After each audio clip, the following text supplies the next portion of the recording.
Il y a deux idées que je voudrais aujourd'hui mentionner à propos de la Déclaration universelle des droits de l'homme. La première, c'est que la Déclaration universelle marque une sorte de rupture épistémologique en droit international en tant qu'elle place l'individu, l'homme, au cœur du droit international. Et la deuxième, c'est que la Déclaration universelle des droits de l'homme montre l'importance des principes dans un système juridique. Le premier point, c'est donc cette importance de l'individu qui est assez nouvelle en 1948. Il faut voir d'où l'on vient. On vient du 19e siècle où le droit international est un droit fait par les États, pour les États, qui règlent des questions d'État, des questions de frontières, de rétablissement de la paix. Avec la Déclaration universelle des droits de l'homme, l'individu devient un sujet du droit international. Il y a d'ailleurs un très bel article de René Cassin, le père de la Déclaration, qui s'intitule « L'individu, sujet du droit international ». Et en ce sens, il y a une continuité directe entre la Déclaration de 1948 et le projet de pacte mondial pour l'environnement que nous conduisons aujourd'hui avec un réseau d'experts internationaux et qui est porté par le président Laurent Fabius et présenté à l'ONU par le président Macron. Cette idée de pacte mondial pour l'environnement vient d'ailleurs d'un rapport qui a été fait en 2015 par le Club des juristes, par un groupe de travail que j'animais, la commission environnement du Club des juristes, qui, en exergue, comporte justement une citation de René Cassin, que je vais lire, qui nous dit, et on voit la continuité entre René Cassin et le pacte mondial pour l'environnement, qui pose cette question: comment l'individu, sujet de droit, pourrait-il obtenir le respect effectif et universel des prérogatives dont il est titulaire? Sera-t-il en mesure de faire jouer, le cas échéant, des garanties préventives ou des sanctions en cas de violation de ses droits ou libertés fondamentales? Et cette citation, nous l'avons mis en exergue de ce rapport qui concernait l'efficacité du droit international de l'environnement avec un sous-titre très évocateur du contenu: devoir des États, droit des individus. Pourquoi?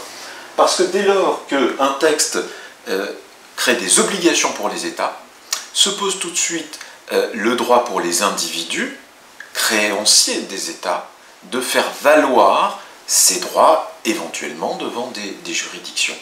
C'est toute la problématique de René Cassin, c'est toute la problématique du droit international aujourd'hui, avec la question de l'effet direct des traités, notamment des pactes de 1966, qui transposent la Déclaration universelle des droits de l'homme dans des traités à valeur juridique.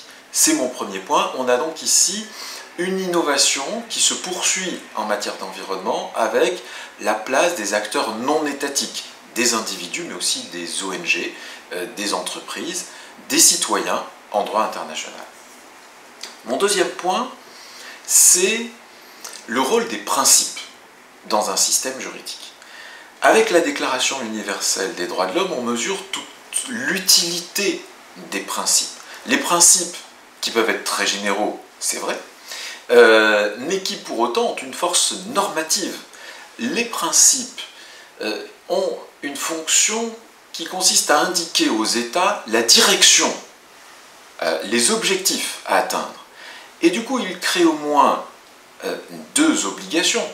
D'une part, l'obligation presque formelle d'adopter des actes de transposition de ces principes, des lois pour les mettre en œuvre, des actes réglementaires, et d'autre part, du point de vue substantiel, du point de vue du contenu, les principes montrent la direction, montrent quel doit être l'objectif de ces lois et de ces actes réglementaires. Et j'insiste sur ce point parce qu'on confond trop souvent, comme le disait le doyen Vedel, la généralité et la normativité. Ce n'est pas parce qu'un principe est général qu'il n'a pas de force normative, et la Déclaration universelle des droits de l'homme nous montre cette force des principes. En dernier point, comme une conclusion, je voudrais souligner que la Déclaration universelle des droits de l'homme, par son contexte d'adoption, nous montre que malheureusement, il faut souvent des catastrophes pour que les hommes adoptent des textes fondateurs. Il a fallu la Seconde Guerre mondiale et un génocide pour que soit adoptée la Déclaration universelle des droits de l'homme. Il a fallu, pour la déclaration de 1789 en France, une révolution. Combien de temps aujourd'hui va-t-il falloir pour adopter un texte fondateur de ce type en matière d'environnement? Combien d'ouragans, combien de réfugiés climatiques, combien de villes rayées de la carte, combien d'espèces disparues va-t-il falloir pour écrire cette nouvelle page de l'histoire du droit international, pour adopter un pacte mondial pour l'environnement? J'espère que les États vont prendre conscience de l'urgence de l'adoption de ce texte.